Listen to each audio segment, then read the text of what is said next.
Kevin Clark, Bill Barnwell. We had 17-year-old Cooper Flagg detonating on Team USA yesterday. Select squad nearly beat the Olympic team. Yep, what it means, what it could mean. And Djokovic muting Wimbledon. Have a good night. Yes, let's go around the horn.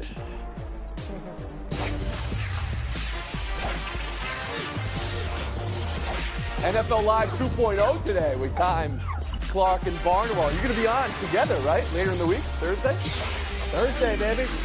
Well, then let's start with some excitement. NFL, we're going to be good season. Here we go. Let's go around the horn. That's Aiden Hutchinson right there. He was playing a celebrity golf scramble, so we have a celebrity golf scramble scoop. Quote, well-deserved hype for his Lions, he said. More guys on our team understand what this year is, understand what we got. We're all ready. Don't need to say any more. Lions, one game from the Super Bowl last year. Fourth best odds going into this year. So they were the team that met the hype last year. Who's here to re-hype the Lions and say Detroit could be better this year? Around the horn to Bill Barnwell. I am not here to hype up the Detroit Lions. A good team, certainly, but ran a little hot last year. 7-4 in one-score games. That's tough to sustain. The schedule's going to be tougher this year. Played 6 playoff teams last year, projected to play 8 this season, according to ESPN's playoff projections. And the philosophy has changed here, right? The mentality has to change. They were the underdogs. They thrived being the underdogs, the team nobody believed in. Now that's changed. Look at what happened with the Browns with Baker Mayfield, even the Bills with Josh Allen. They made that first big step forward, never kind of took that next step forward that they wanted to take. So I wonder for these long-suffering teams, is that shift from being the underdog to being the favorite something they have to struggle with? That's somewhat philosophical, though. X's and O's of football. Is this team destined to be better this year in some way, Bill? Or what's the challenge? What's the pitfall? The pitfall is that I don't think they got a second good pass rusher next to Aiden Hutchinson. And that is the thing that really held them back last year. As good as those guys they drafted were, they never got that pass rusher. And hey, the Niners came back and were able to throw the ball all over the field against them in the second half of that NFC Championship. I'm hearing a from Mina Kimes. Let's go to you then, Mina. On these Lions, Well, are you ready to re-hype them? I actually think they will be better this year. Bill makes some good points about red flags for regression, but they addressed what I believe was the biggest issue last season, which wasn't the lack of pass rush. It was the coverage behind that pass rush. This was a team on throws of 15 yards or more, ranked 28th in opponent QBR. You saw the secondary spring up massive holes time after time, and they attacked that part of the team pretty aggressively, spending their first 2 draft picks on cornerbacks, really like Terrion Arnold out of Alabama, trading for Carlton Davis. Doesn't mean they'll be one of the best pass defense in the NFL. They just need to be average to be better than they were last season.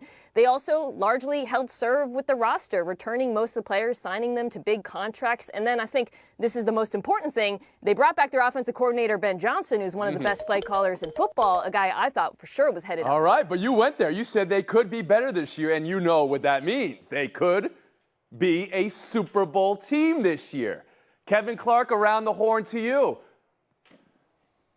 I think Mina is correct. Let me hype up the Lions here for a second. First of all, they'll be perennial contenders. Aiden Hutchinson himself, who we're not even talking about, had 62 pressures last year. Only Aaron Donald since 2018 has had more in a season. He is amazing. However, even if they get better, they may not be the best team in their own division because the Green Bay Packers were the youngest playoff team last year since the 1977 Chicago Bears. Over the second half of last season, Jordan Love was the best intermediate and deep passer in football, and I see no reason why that can't continue over a full season. Their skill guys are great. Their defense is ultra athletic. The defensive coordinator change is going to be massive. So I think these are 2 Super Bowl contenders in the NFC North, but I'm giving the nod to the Packers. All respect to Aiden Hutchinson, although I don't know how official any quote given in a golf pro shop really is. And Martenzie Johnson now. Are you here to re-hype these Detroit Lions? Yeah, I'm here to hype them up. Just like everyone else said, they brought back the offensive coordinator, defensive coordinator. They brought back their core from last year, which they're going to keep for the next 2 years. as Mina said, that pass defense that was so bad they gave up the 6th most passing yards last season. They shored that up with Carlton Davis, who has won a Super Bowl, and Terry Arnold, who at the very least went to Alabama. The only thing that I worry about with the Lions, though, is they might lose that aggressiveness that got them there. If Dan Campbell listens to the naysayers in his ears. Are you going to tell Dan Campbell to his face right now and everybody watching at home that they may not be aggressive enough this year? Go ahead, Martenzi. I'd love to hear this. Oh, no, I'm saying the naysayer is going to say that. I want him to be more aggressive. I supported him when he went for the 2 4th downs in the NFC Championship game, which it's not that it was a bad decision. It's just that, one, the player dropped the pass, and then Goff just kind of threw it in the middle. I'm hearing what you guys are They've been putting as out. aggressive as anyone since 2000. I want to go back to Bill here on this idea, though. I mean, this energy around, they were a team that surprised people, but now that they're the hunter, not the huntee, not the hunter, things could be different. It's a realistic thing in the NFL. Mentality matters. Your culture matters. I think the Lions are in a great position up to this point. But think about how many teams we get behind on the bandwagon who make it so close to the Super Bowl. And then we're expecting them to get back, and they take a step backwards, another step backwards. And then that core, that window closes. Their quarterback gets more expensive, as the Lions did with Jared Goff this year. They really have to hope that guys like Jameson Williams break through, because those are the guys who are going to have to be difference makers for them behind the guys they've paid a lot of money to this offseason. Need the last word on this. Look, if there's one coach in the NFL who I believe can block out the noise and sustain the same mentality regardless of where they're regarded in the NFL, that is Dan Campbell. I was worried, Martenzi, that he would dial back on his aggression as the team went into the playoffs, and he never did, because he is that dude. We've been Horn. We'll move on to another dude, Joe Burrow. He was on Part of My Take, talking up his return to the Cincinnati Bengals. So here it is, the Barstool scoop. Quote, "You don't play football, people forget about you. So I'm going to give people something to talk about this year." It was a year of injuries last year. Re-hype again here for the Bengals. And also, has Burrow been forgotten? Around the horn to Kevin Clark. He hasn't been forgotten. There's just a lot of good teams in the AFC, and the ground shifts below your feet very quickly in this sport. I haven't forgotten about it because I picked them to win the Super Bowl last year, and my Twitter mentions haven't let me forget it for a single day. Having said that, Joe Burrow, if he's fully healthy, has a full training camp, creates the biggest threat to the Kansas City Chiefs in the entire NFL, I believe. But that's a big if. Like, he has to have a full training camp. He has to get the rhythm, the timing, all of that stuff. It can't be another slow September. We can't be going into October wondering if Joe Burrow is going to be healthy or sharp this season. Vision is his superpower. I've said it a million times. Rhythm, timing, all of the stuff he has to get perfect. So it's a big if, but I do believe they're going to give him something to think about. I just don't think it's going to get to that level unless he's fully healthy on July 28th. All right, but you walked us there. Take us the whole way, Casey. Last year you picked him to go to the Super Bowl. What are you doing this year? I mean, the biggest question is health. I'm going to pick them to make the playoffs as the floor. If he's fully healthy, 100%, I'd pick them to make the AFC title game, but I just don't see that this year. Martenzi Johnson on the Cincinnati Bengals, and Joe Burrow, the forgotten quarterback. Yeah, I love football players where they create adversity that they can then overcome themselves. We always talk about Joe Burrow. He was just in Paris Fashion Week with his back out. We were talking about Joe Burrow. We were talking about Joe Burrow for pregame slow motion tosses to his receivers. He's one of the best quarterbacks, not only just in the AFC, but in the NFL. Since 2000, he has the second best completion percentage amongst all quarterbacks. I think Patrick Mahomes is the only other one. Yeah. Like, you're good, Joe. We didn't forget about you. Just, as Kevin said, stay healthy. Mina Kimes on the rehyping of the Bengals here and the health of Burrow.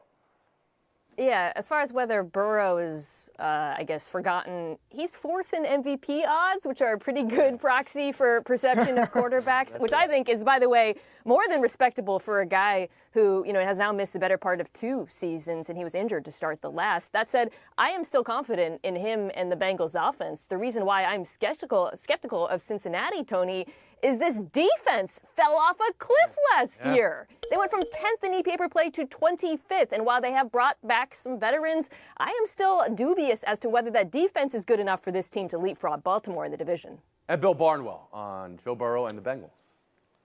nobody forgot Joe Burrow, but we've learned as a society we don't have to pay attention to the Bengals until November starts. They've been a sub-500 team with Burrow as their quarterback in September and October, 20-9 afterwards. And I think for Joe Burrow, I don't think there's anything innate about his ability that causes him to struggle in September and October, but they seem to get better with more reps together. So as Kevin said, they need to be in training camp together. I mean, this is a team that has had to play in Kansas City in the postseason multiple times because they were not able to win home field advantage. So better in September, better in October. Maybe the only thing better than Paris in June could be Cincinnati in January. All right, last word, Kevin Clark here. I think this is going to be one of the best chances Burrow is going to have because this is going to be last year, probably with T. Higgins, maybe last year with defensive coordinator Lou Anarumo. This is a huge kind of last dance type chance. He has to be healthy this year. We've been home. Taking a break. Buy or sell next. It's buy or sell, but I want to start with USA basketball history lesson, kiddos. The dream team, the greatest team ever, scrimmaged an all-star college team in camp before the Olympics. The team included Chris Webber, Grant Hill, Rodney Rogers, one of my favorites, and they lost. The college team beat the dream team. Whether Chuck Daly threw the game or not is still the stuff of legend, and also the video has been scrubbed from the earth. That's great. But the headline was, the next day, the dream team came out and stomped them. This is what I was thinking of last night when I saw the highlights of Cooper Flagg and the select team nearly beating our Olympic team in their training camp. This current Olympic team, Team USA just barely winning by 1, but Cooper Flagg was the headline. Scoring at will over the best NBA players. Flagg not even at Duke yet, #1 recruit in the country. He's only 17. He's only 17, Mina. What to buy, what to sell from Cooper Flagg. Cooper. I'm selling any panic about Team USA. Not going to talk about practice. I am buying everything Cooper Flagg, and we are seeing why it was such a coup, no pun intended, for the Nets to hold on to the first-round pick next year. Because at the top of the draft, there will be a 6'10" forward who just gave us proof of concept that not only can he score on NBA players, he scored on Anthony Davis, Drew Holiday, amongst the best defensive players in the entire league. Martenzi, what did you see from Cooper yesterday? I mean, I'm selling it a little bit. He was impressive to make Drew Holiday do the salsa and then to hit a three-pointer in front of Anthony Davis. But you said you're selling That's impressive. I'm here in D.C., and so I know the fans here that mamboed their sauce, but they're doing it against the Team USA that I don't think was giving full effort, hence the 74-73 score. I'm not sure how much they were taking it seriously, but he's really good, but I won't buy Kevin much. Clark, Cooper Flagg's debut here, first Team USA. If there's anything that concerns me, it's that Team USA doesn't have that dog in them like the original team to get that stuff scrubbed from the internet. We should not be seeing this if they were as ruthless as the 92. Doesn't have that dog in them. I just told you the dream team lost to college, and you can turn on and the then dog. they burn the tapes. Then they burn the tapes. That's what you do when you lose to college kids. Okay, obviously, I don't care about the level of competition. I don't think Team USA was trying that hard. What I will say is this. #1, pray for the Atlanta Hawks, who had the #1 pick in the worst draft of all time a couple weeks ago. Couldn't go 10 days without finding out that next year's draft has a generational prospect atop it. Second of all, this is good for college hoops. It's been a few years, probably since Zion. We've had a true college hoop superstar going into a season, somebody everybody's going to watch even during college football season. So I like this. I like Duke this year. I think this is a net win for hoops. They're going to be watching him during college football season and then the build up to college basketball season. That's what you'd say. Yeah. Bill Barnwell. Flagg was only supposed to blow the bloody Thank you, off. Mr. Barnwell. And There we go. Open up the barn burner. Blew this matchup out, and this is actually maybe going to change the course of the NBA over the next few weeks because now the Bulls, the Jazz, those teams that were tanking, they might look at Lauri Markkanen, they might look at Zach LaVine and say, hey, you're going to get in the way of us tanking for Cooper Flagg. So this could lead to some NBA trades in the weeks to come. Excited about him. First college player invited, I believe, in over a decade, showed why he is a preternatural All prospect. right, so you believe tank season's on. Drag for Flagg? Sag for Flagg? Bag this season. Ooh, poop for Coop. For coup. Okay. True. That was #2. We'll move on. Buy or sell to the Ryder Cup rollout. Did they nail the rollout? This is for next year's Cup, so 14 and a half months away. And the announcing of the captain. Would it be Tiger Woods? Some thought. Then he reportedly turned them down. It is Keegan Bradley. Said he didn't have a single conversation about captaincy until they told him. And he said he still wants to play. Whether, it's a captain's pick or whether he qualifies remains to be seen. We got 14 and a half months here. Kevin, by yourself. As the only panelist who had a par on the first hole at Bethpage Black earlier this summer, I feel like I can lend some expertise here. We'll start here. Where was the backup plan if Tiger Woods, who was openly with the media waffling on taking this job, if he didn't want to do it? Well, there was none. They didn't talk to Keegan Bradley, as you said, Tony. They didn't have a backup plan. It seems like a broken process here. I don't know where it's going to go. I think this job is overrated, except to say that Zach Johnson ruined the entire team a year ago in Europe. I just think that there's more questions than answers here. Is he going to try to play? Is his focus going to be on all of the little setup duties that you have to do as part of this? Going out to dinner, talking to these guys, playing practice rounds. This feels like a broken process, a broken team, a broken selection. I don't know what's going to happen. But other than that, how was the rollout? Okay, Bill Barnwell, how about you? Listen to Clark.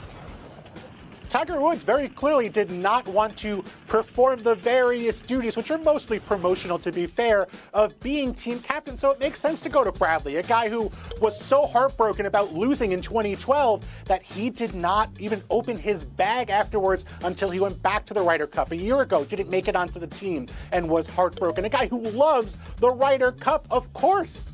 He's going to be a better pick for this job than Tiger Woods. Any cons?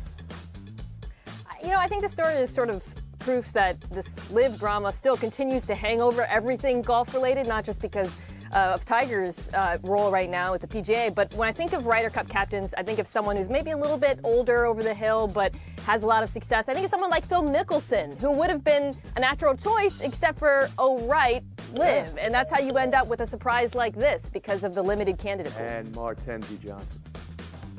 Yeah, I'm buying this because if the whole point of the Ryder Cup is to win, and it's not like a nostalgia tour for Tiger Woods, then why not Keegan Bradley? Like Bill said in 2012, he played so well in certain rounds with Phil Mickelson that they didn't even have to play the 18th hole. So he's going to help them win. That being said, him saying that he wants to earn his keep as the captain and play as well, that's like me saying I'm going to be a contestant and take Tony's role at the desk, and I'm going to win on my own merits and not give my points. I see what you're doing there. Not bad, Ken. I'm just worried, is there enough time here? 14 and a half months out. Do we have enough time to... What does the captain do anyway, other than book the restaurant the week of the tournament, Kevin? What are we talking about here? They have to select the pairings, where guys are going to go out. There has been a playing captain since 1963, Arnold Palmer. That's important to note. But by the way, I just want to get in here. Tiger Woods should have taken this job. It's going to be the best atmosphere in Ryder Cup history at Bethpage Black with the New York crowds. He should have taken this. He's going to regret not taking it. Need a con. Martenzi Johnson, thanks for your time. Kevin Clark, Bill Barnwell. Will the championship window still be open in Showdown? Next. Summer League, and the living was easy for Zach Edey. 14-point, 15-rebound, double-double, and a game-tying tip-in at the end of regulation. Kevin, grade that debut. A-. As an Orlando Magic fan, I read a lot into Summer League. I've watched about a decade of it looking at prospects, and it turns out the 7'4" guy who led the nation in scoring last year was second in rebounding can play basketball. We should have known this the whole time. He can move. He belongs in the league. The draft stock discussion was absolutely ridiculous. He's good. Bill Barnwell? This is the two-time defending college basketball player of the year. He gets a B+. It was against Walker Kessler, a legit NBA player. I'm a little more concerned about the defense. I already knew the offense was going to translate. Want to see that with a full complement of NBA players. 14-15 and a game-tying tip-in is only a B+ with Professor Barnwell. Woo, you are a tough grader. Points. Clark, Showdown 2. Let's go to Wimbledon. Novak Djokovic to center court fans after his win yesterday. To all those people that have chosen to disrespect the player, in this case me, have a good night. They weren't disrespecting you. They were. I don't accept it.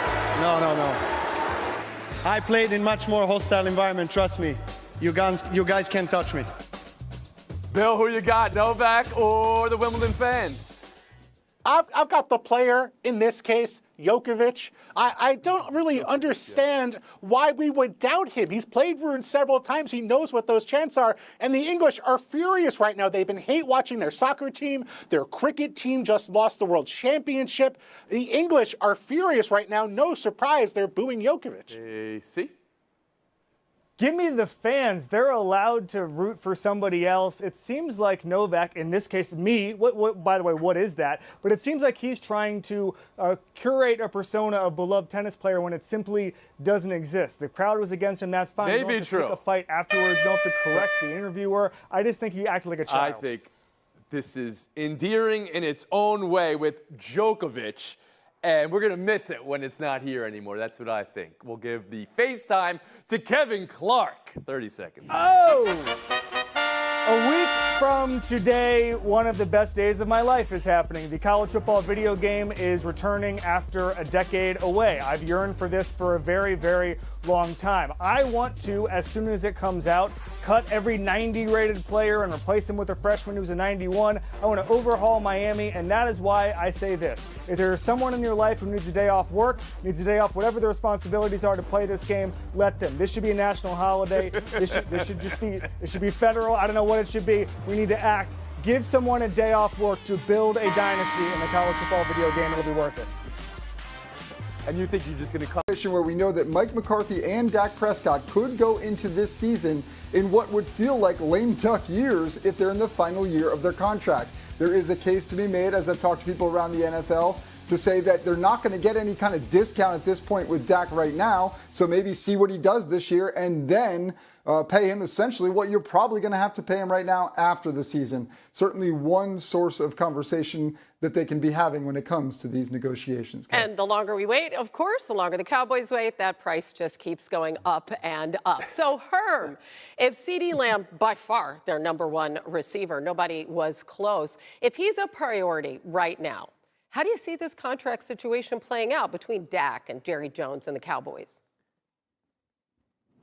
Well, I think Jerry is looking at this situation and is starting to look eerie to him in the fact that there was another quarterback that sat in Dak's seat. His name was Tony Romo. And it seemed like they could never get over the hump. Dak Prescott, as good as he's played, he's only won 2 playoff games. And that's concerning to Jerry. But if you're Dak Prescott, if I'm Dak Prescott, I'm good. I'm going to bet on myself, and I'm going to play it out. And once I play it out and we get in the playoffs and I win some playoff games and maybe win a Super Bowl, you're really going to have to pay me. Now, his agent's going to tell him you can't do that. But me personally, if I was Dak, I go, okay, I'm going to prove to you who I am because he's going to find work. Problem is he's in Dallas. And Dallas is not about winning regular season games. They've got to start winning in the playoffs, and Dak Prescott knows that. So you think this could potentially be Dak's last season in Dallas? It could be if he doesn't do anything and then Jerry doesn't give him what he wants. Just sit there and play it out. Honestly. Bet on yourself. Yeah. It makes What's wrong with that? Sense. If I'm Dak Prescott, I'm betting on myself. And if I win the Super Bowl, who's going to get the last laugh? Well, that's a big if, I'll say that. The Cowboys, though, do have the 5th shortest odds to win the NFC. Thanks to both of you. More with Jeff and Herm coming up on SportsCenter. They'll assess whether the Jets have done enough this offseason to set Aaron Rodgers up for success when he returns to the field this fall. Kevin? Tonight, Lionel Messi and Argentina face off against Canada with a trip to the Copa America final on the line. It would be the latest in a long line of accomplishments for the 37-year-old Messi, who began his domestic career at Barcelona. It was there in December of 2007 that he was part of a charity calendar photo shoot. The then 20-year-old would go on to become the world's greatest soccer player and pose with a 6-month-old baby by the name of Lamine Yamal, who turned 17 this weekend, and he now plays for Barcelona and the Spanish national team. Right off the post right there and goes in and finds nylon. We're tied at 1 of the most final appearances behind Germany's 6. My goodness, but Jamal taking everybody's breath away. Spain's 3 European titles are tied with Germany for the most all-time, with the most recent coming in 2012.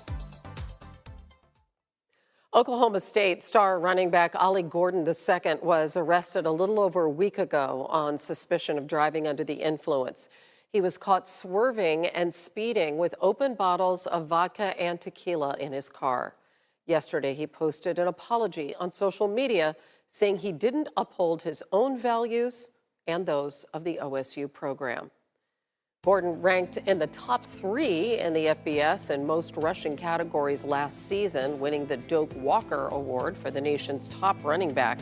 He also displayed his pass-catching ability, becoming the first Cowboy running back with a 100-yard receiving game since 1992. New on SportsCenter, Gordon spoke with the media for the first time